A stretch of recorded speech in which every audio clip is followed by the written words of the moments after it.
जय हिंद। हम केमिस्ट्री के बहुत इंपॉर्टेंट टॉपिक सॉप यानी कि साबुन के बारे में हम समझ लेते हैं। आप भी जानते हैं साबुन क्या है, नहाने धोने के काम में आता है, कपड़ा उपड़ा धोने के काम में आता है साबुन। देखिए ये क्या है कि उच्च कार्बोक्सिलिक अम्ल के ये लवण होता है, ठीक है। ये आपको नहीं समझ में आ रहा होगा उच्च कार्बोक्सिलिक अम्ल क्या है। देखिए उच्च जो कार्बोक्सिलिक जो अम्ल है Na यानी सोडियम या पोटेशियम के ये लवण होते हैं, ठीक है। उच्च कार्बोक्सिलिक अम्ल समझ लिए, उच्च जो कार्बोक्सिलिक जो अम्ल है ये उच्च वसीय अम्ल होते हैं। क्या होते हैं? उच्च वसीय अम्ल होते हैं, ठीक है। उच्च वसीय अम्ल होते हैं, ठीक है। उच्च कार्बोक्सिलिक अम्ल क्या होते हैं? उच्च वसीय अम्ल होते हैं। ये भी आपको नहीं समझ में आ रहा होगा कि उच्च वसीय अम्ल क्या होता है। तो वसीय से याद रखिएगा कि क्या है, वसा इसमें है। तो देखिए जो साबुन बनाया जाता है तो उसमें तेल रहता है यानी कि वसा रहता है, यानी कि साबुन बनाने के लिए तेल या घी या कोकोनट ऑयल ले लीजिए, वसा ले लीजिए, पाम ऑयल ले लीजिए। पहले क्या होता था कि जानवरों की चर्बी से बनाया जाता था, यानी कि चर्बी से भी साबुन बनाया जा रहा था, ठीक है। देखिए जो साबुन है वो दो तरह का बनता है। एक तो कठोर साबुन बनता है और एक सॉफ्ट साबुन बनता है, यानी कि हम साबुन को एक वो कपड़ा धोने वाला और एक नहाने वाला होता है। देखिए यदि सोडियम का मतलब सोडियम अगर मिला के बनाए यानी NaOH अगर मिला के बनाएंगे तो ये हार्ड साबुन बनता है जो कपड़ा धोने के काम में आता है, ठीक है। अगर पोटेशियम को मिलाकर बनाए यानी KOH को मिलाकर बनाएंगे तो ये सॉफ्ट साबुन बनेगा। ये नहाने के काम में आता है, ठीक है। यानी कि ये सॉफ्ट साबुन बनेगा, स्नान करने के काम में आएगा, ठीक है। इसका फार्मूला क्या होता है? साबुन का फार्मूला होता है RCOONA होता है। क्या? RCOONA, ठीक है। देखिए आर जो है इसका 3 स्टेप होता है, यानी कि 3 टाइप चेन होता है। मतलब साबुन बनने के लिए एक लंबी चेन होती है, लेकिन इसमें से 3 ही चेन आप याद रखिएगा। यहाँ पर यही आर के जगह 3 चीजें हो सकती हैं, लेकिन एन जो है यानी Na यानी कि सोडियम यहाँ पर रहेगा, ये नहीं बदलेगा, ठीक है। सिर्फ आर वाला इसमें बदलेगा, ठीक है। आर वाला बदलेगा तो आर के लिए आर बराबर हम लिख दिए C15H आपका 31 है COO, ठीक है। उसके बाद एक है और आपका C17H33 COO और एक है C17H35 COO। देखिए अगर ये रहेगा यानी कि C15H31 COO रहेगा तो ये हो जाएगा पामीटेट हो जाएगा। क्या हो जाएगा? पामीटेट। C17 अगर C17 और H33 COO रहेगा तो ये हो जाएगा उलिएट हो जाएगा। क्या हो जाएगा? उलिएट हो जाएगा। C17H35 COO होगा तो ये क्या होगा? एस्टीरेट हो जाएगा। क्या हो जाएगा? एस्टीरेट हो जाएगा। तो ये हो गया। देखिए यहाँ पर अगर सॉफ्ट साबुन बनाना है, ठीक है, सॉफ्ट साबुन तो Na के जगह यानी कि सोडियम के जगह क्या ला देंगे? हम पोटेशियम ला देंगे। अगर हमें कठोर साबुन बनाना है तो हमको क्या करना होगा? तो Na ही ला देंगे। और हमको सॉफ्ट साबुन बनाना है तो हम क्या करेंगे? यहाँ पर पोटेशियम ला देंगे, ठीक है। यहाँ तक आप समझ होंगे। देखिए जो साबुन बनता है तो इसका क्रियात्मक समूह होता है। क्रियात्मक समूह समझिए, क्रियात्मक समूह जो होता है एस्टर होता है, वो भी 3 एस्टर होता है तो उसे हम क्या बोलते हैं? ट्राई एस्टर बोलते हैं। अब जहाँ से क्वेश्चन पूछता है एग्जाम में हम उसको समझ लेते हैं, तब तक आप एक छोटा सा स्क्रीनशॉट ले लीजिए। साबुन में नमक मिलाया जाता है साबुन को गलने के लिए। अगर साबुन में नमक नहीं मिलाएंगे तो साबुन गलबा नहीं करेगा। आप कितनों रगड़ते रह जाइएगा साबुन गलबा नहीं करेगा। आपको यकीन नहीं हो रहा है कि साबुन में एक्चुअल में नमक होता है कि नहीं होता है, तो आप साबुनिया को थोड़ा सा चाट के देख लीजिए, नून छार लगता है। यानी कि साबुन में क्या होता है? नमक मिलाया जाता है, ठीक है। किस लिए मिलाया जाता है? तो साबुन को गलने के लिए मिलाया जाता है नमक। और साथ में साबुन को चटकने से बचने के लिए यानी कि उसमें दरार न पड़े साबुन में, तो उसको बचने के लिए उसमें साबुन में 10% उसमें नमी रहता है। साबुन में कितना परसेंट? 10% नमी रहता है साबुन में, ठीक है। न 10% क्या होता है? नमी रहता है ताकि वो जो साबुन है वो चटके नहीं। जैसे आप साबुन को मतलब आप नहा लीजिए, साबुन को मतलब जब थोड़ा पतला हो जाए साबुन, जब पतला हो जाए तो उसे धूप में रख दीजिए। धूप में रख देंगे जब साबुन, तो देखेंगे मतलब जब शाम अगर सुबह में नहाए और शाम तक देखेंगे तो दोपहरिया में भी चटक जाएगा। जैसे मतलब उसका जो नमी है जैसे जैसे खत्म होगा वो चटकना शुरू हो जाएगा। आप शाम तक देखेंगे तो एकदम चटक जाएगा, उसमें से बीच बीच में दरार पड़ जाएगा। इसीलिए मतलब जब दरार टूट जाएगा तो खुद जब साबुन क्या होगा? टूट जाएगा। तो उसी को बचने के लिए यानी चटकने से बचने के लिए क्या मिलाया जाता है? उसमें 10% उसमें नमी रहता है साबुन में, ठीक है। आप कभी काल देखिए, जब आप मुंह धुलते हैं साबुन से तो लगता है अखियां में जलन टाइप होने, ठीक है। जलन टाइप क्यों होता है? तो कार्बोक्सिलिक एसिड के कारण क्या होता है, आंख में जलन होता है, होने लगता है। देखिए, जलन को देहात में कहते हैं लोग छरछराने लगता है, यानी परपराने लगता है, लहरने लगता है। तो छरछराना, परपराना, लहरना किसके कारण होता है? तो कार्बोक्सिलिक एसिड के कारण वो छरछराता, परपराता, लहरता है, ठीक है। देखिए, जो साबुन है उस साबुन को जब आप धुले हैं तो क्या बनता है, झाग बनता है, यानी देहात में कहा जाता है गाज, ठीक है। यानी झाग बनता है। झाग क्यों बनता है? तो रेजिन के कारण बनता है झाग, ठीक है। रेजिन मतलब कोई साबुन है वो, मतलब वो क्वालिटी में बढ़िया है, जो जितना महंगा साबुन है, मतलब जो जितना बढ़िया साबुन है वो उतना बढ़िया झाग बनाता है, ठीक है। तो झाग बनाता है कौन? रेजिन के कारण क्या होता है, झाग बनता है, ठीक है।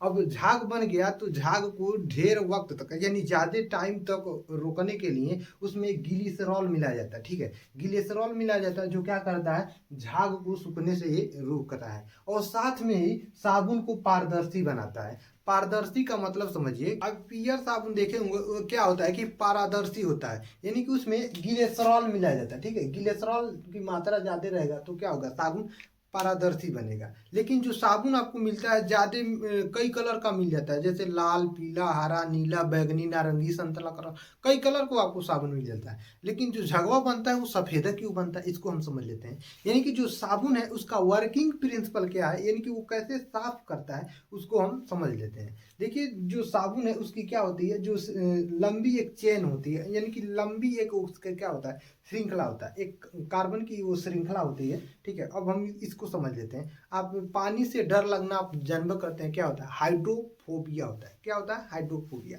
उसी से बन गया आपका हाइड्रोफोबिक। कार्बन का एक पार्ट समझिए ये हाइड्रोफोबिक है, और एक समझिए कि हाइड्रोफिलिक है, ठीक है। हाइड्रोफोबिक क्या करता है, ये डस्ट को एब्जॉर्ब करता है, यानी कि जो भी गंदगी है, यानी जो भी कचरा उचड़ा है उसको कौन एब्जॉर्ब करता है, तो हाइड्रोफोबिक एब्जॉर्ब करता है। और जो वाटर है, यानी कि जो पानी है, जो भी नमी है, उसको कौन एब्जॉर्ब करता है, तो ये हाइड्रोफिलिक एब्जॉर्ब करता है। अब इसको समझ लिए ये कैसे काम करता है। जैसे आप साबुन लगाते हैं, अपने शरीर पे ही लगा लीजिए, तो साबुन लगाते हैं तो क्या होता है, झाग बनता है। बिना झाग का कौन साबुन कहाएगा, ये लोग कहेगा ये साबुन है कि का है, ठीक है। यानी कि जब झाग बनता है तो जो झाग होता है तो उसमें डस्ट जो होता है, यानी जो भी कचरा गंदगी जो भी है, तो हाइड्रोफोबिक जो होता है वो एब्जॉर्ब कर लेता है। और पानी को कौन एब्जॉर्ब कर लेता है, तो हाइड्रोफिलिक एब्जॉर्ब कर लेता है। जैसे आप कपड़ा धोते हैं तो झाग बनता है, यानी कि बिना झाग के कपड़ा साफ होगा, नहीं होगा।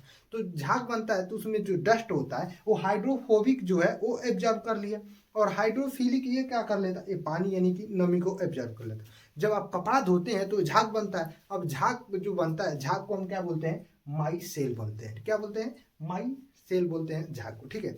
जब जो झाग बनता है तो झाग जो होता है वो पानी की एक पतली सी परत होती है, जो झाग बनता है, ठीक है। जो परत बनती है, तो जो परत बनती है तो उसी से आपका डिसीजन ये आता है कि वो जो झाग है वो सफेद कलर का दिखाई देगा, कि वो कई कलर, यानी कि चमकीला दिखाई देगा। देखिए, चमकीला कब दिखाई देता है और सफेद कब दिखाई देता है, इसको हम समझ लेते हैं। जब प्रकाश आया और एक ही दिशा में जब वो परावर्तन हो गया तो वो आपका सफेद कलर का दिखाई देगा। किस कलर का, सफेद। एक ही दिशा में जब परावर्तित हो गया। जब प्रकाश कई मतलब दिशा में परावर्तन होगा, यानी कि बहुली परावर्तन होगा, यानी कि वह व्यक्तिकरण जब होगा तो क्या होगा, वो चमकीला दिखाई देने लगता है। तो ये आपको समझ में आ गया कि झाग मतलब परावर्तन एक दिशा में होगा तो क्या होगा, सफेद कलर का। कई दिशा में होगा तो क्या होगा, वो चमकीला दिखाई देने लगेगा, ठीक है।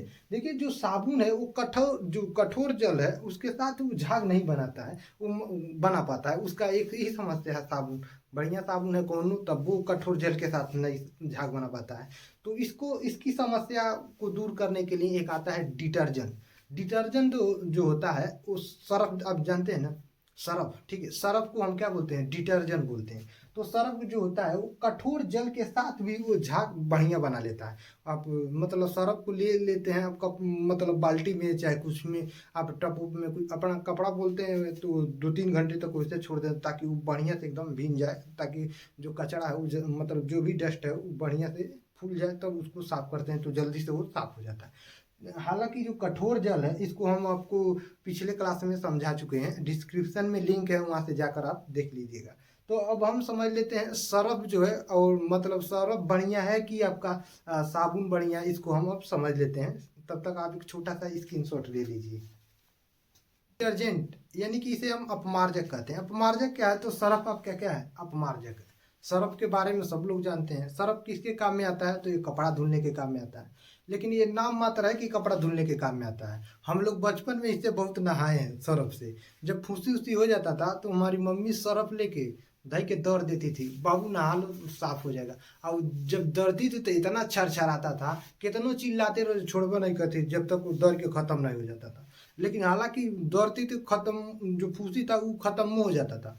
देखिए हमारी मम्मी थी, मतलब फोड़ा वोड़ा मतलब जो होता है, फोड़ा फूसी नहीं होता है, उसे बाबू देखा देखा देखा जाए रह के बकोट लेती थी, मतलब एकदम समझिए हमारी मम्मी एकदम खतरनाक है। ठीक है, तो जो मतलब जो सर्फ है ये क्या है आपका, ये कपड़ा धुलने उलने के काम में आता है। ठीक है, जो सर्फ है ये उच्चतर एल्केन सल्फोनिक होता है। क्या होता है? उच्चतर एल्केन सल्फोनिक होता है। ये एल्किल हाइड्रोजन सल्फेट का, ये जो सोडियम का ये लवण होता है। सोडियम का जो लवण होता है, देखिए सोडियम जो होता है वो पानी में जाते ही मतलब वो गर्म लगने होता है। आप सर्फ ले लीजिए मुट्ठी में, ठीक है, अगर उसमें आपको पता करना है कि सोडियम है कि नहीं है, तो आप मुट्ठी में सर्फ ले लीजिए और पानी में उसे डुबोइए, और धीरे धीरे थोड़ा सा हल्का से खोल लीजिए ताकि उसमें थोड़ा सा पानी चला जाए, और उसके बाद आप अपना मुट्ठी जो है वो बंद कर लीजिए, लगेगा आपका हाथ जलने। ठीक है, तो सोडियम उसमें रहता है, यानी एल्किल हाइड्रोजन सल्फेट का क्या होता है, उसमें सोडियम का लवण होता है आपका डिटर्जेंट। ठीक है, इसका फार्मूला होता है C18H29NaO3S होता है,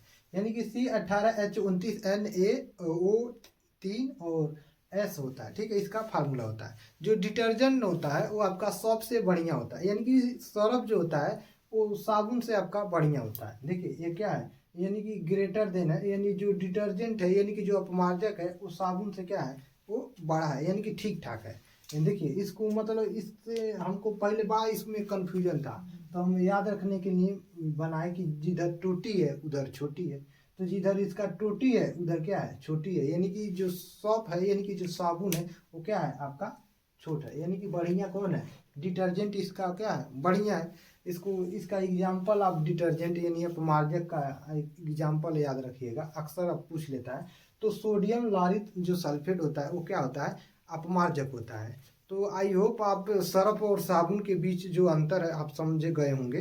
तो हम आप एक छोटा सा स्क्रीनशॉट ले लीजिए। हम मिलते हैं नेक्स्ट क्लास में। जय हिंद।